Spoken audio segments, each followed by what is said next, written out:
Bienvenida, hermana, a su programa Alimento Espiritual. A esta hora del día, quizás mientras usted prepara comida para su familia, es mi privilegio compartirle una reflexión bíblica que espero satisfaga su hambre espiritual y le dé fuerzas para seguir fielmente los pasos de nuestro Señor Jesucristo.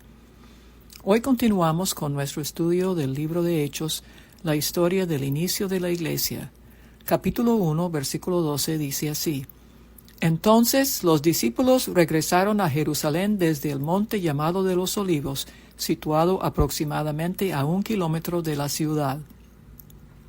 Según el Evangelio de Lucas, acababan de presenciar la ascensión de Jesús al cielo, desde Betania, un pueblo situado en el monte de los Olivos. Jesús los llevó hasta Betania, allí alzó las manos y los bendijo. Sucedió que mientras los bendecía, se alejó de ellos y fue llevado al cielo. Entonces ellos lo adoraron y luego regresaron a Jerusalén con gran alegría.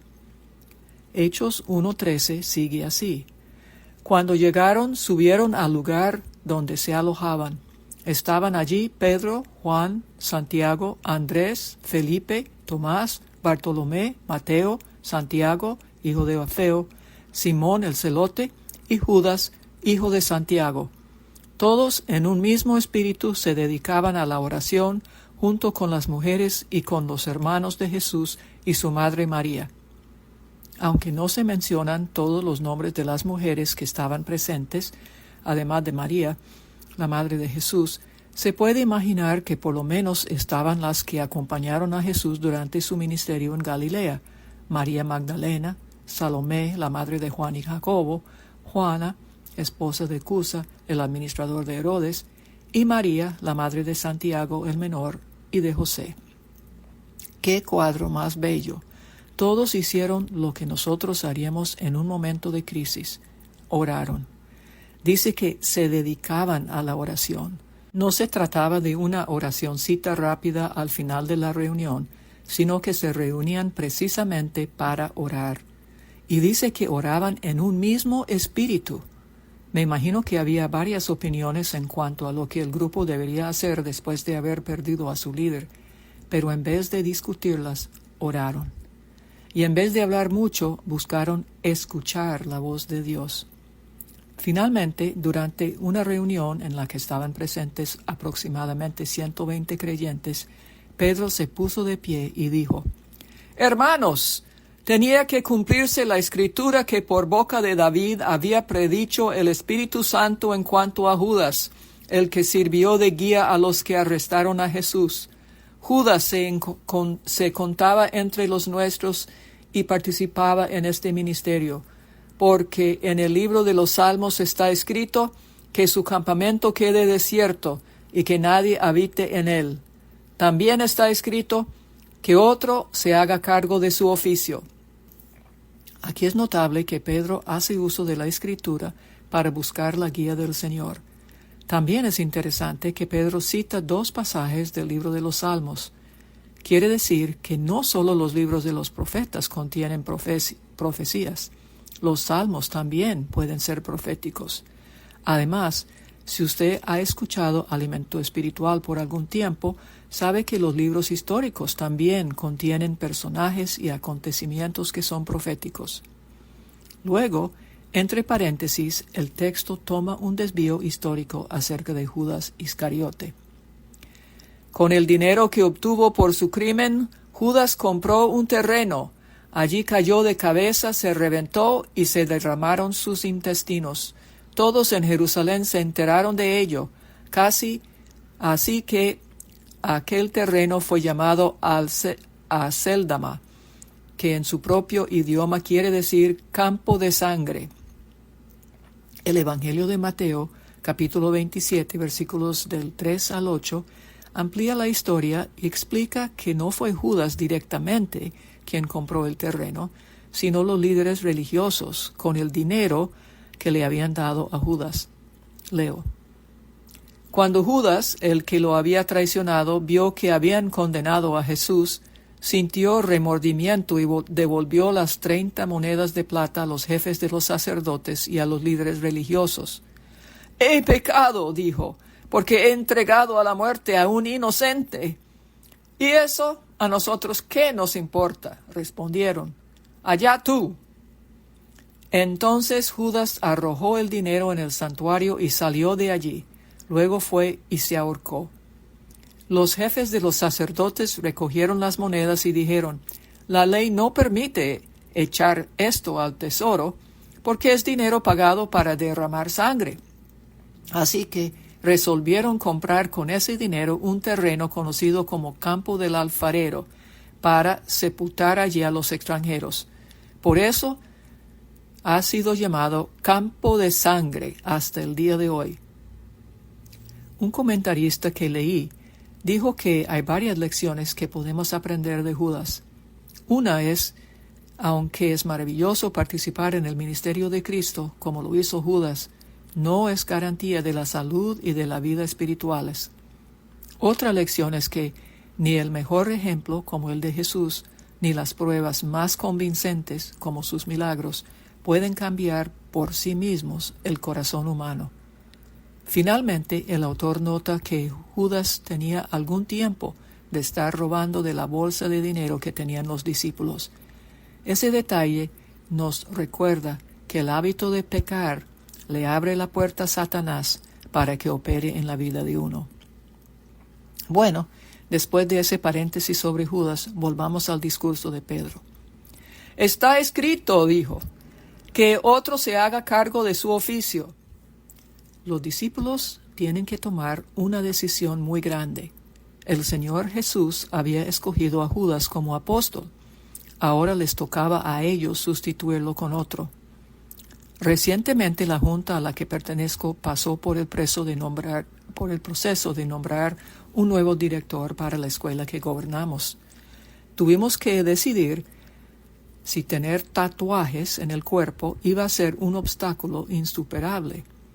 Entendíamos que la decisión iba a tener implicaciones, no solo para la persona, sino para toda la institución. No voy a contarles sobre el resultado, solo voy a decir que llegar a una decisión fue un reto muy grande.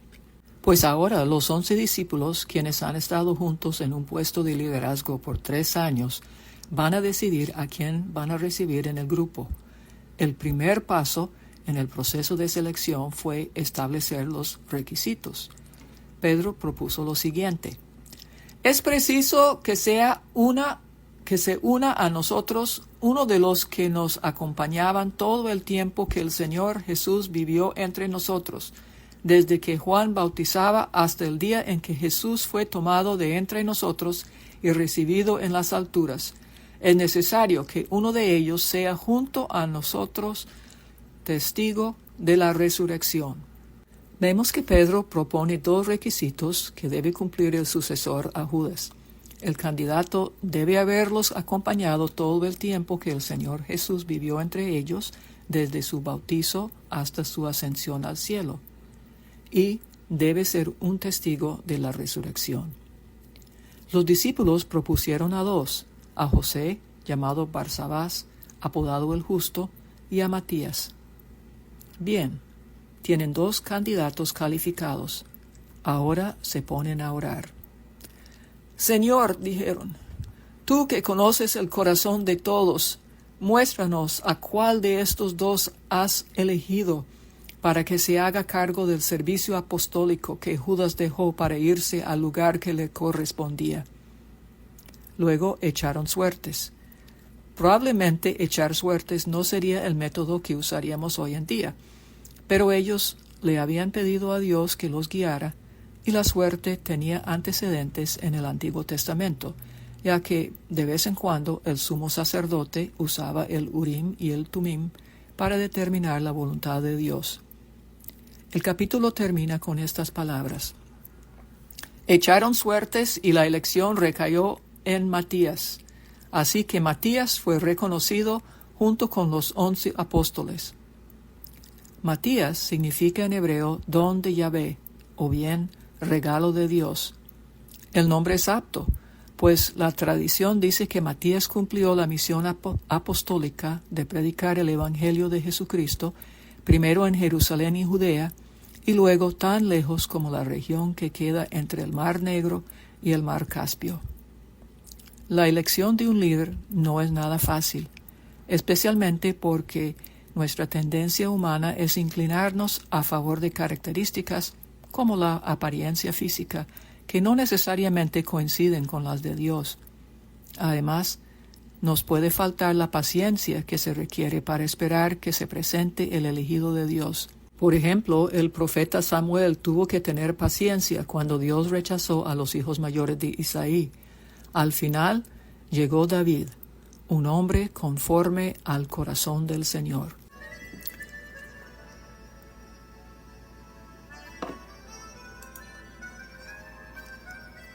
Amado Padre Celestial, la historia trágica de Judas nos recuerda que debemos cuidar el corazón, porque del corazón corrupto salen los malos pensamientos, los homicidios, los adulterios, la inmoralidad sexual, los robos, los falsos testimonios, las calumnias y la traición.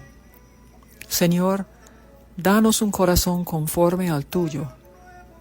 Eres compasivo y misericordioso, lento para la ira y grande en amor y fidelidad. Perdónanos nuestras faltas y danos un corazón limpio. Quita toda arrogancia, codicia, indiferencia y rebelión. Haznos sensibles al mover de tu Santo Espíritu. Danos líderes con un corazón de siervo y con inteligencia espiritual. Danos a nosotros sabiduría para elegir a nuestros líderes, sean espirituales o políticos. Enséñanos a orar por ellos, pues sabemos que las tentaciones que enfrentan son muchas y son fuertes. Gracias, Señor, por los líderes como Pedro, que son muy conocidos, y por líderes como Matías, que son poco conocidos, pues todos son siervos tuyos.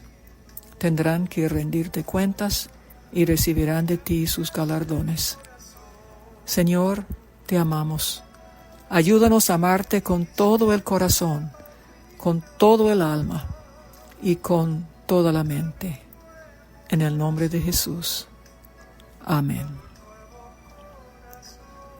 Hermana, la invito a escuchar las reflexiones de mis colegas Diana Posboni y Blanca Galdamés mañana en esta misma página de las Hijas del Rey. También la invito a la próxima reunión mensual de las Hijas del Rey, que será el sábado 18 de mayo en la Biblioteca Pública de Farmington, Michigan, ubicada en 23.500 Liberty Street. Habrá un tiempo de adoración, testimonio, un mensaje bíblico, refrigerio y un convivio ameno con sus hermanas y hermanos en Cristo. Espero que nos pueda acompañar. Hasta el próximo martes, que el Señor me la bendiga y me la guarde. Un abrazote.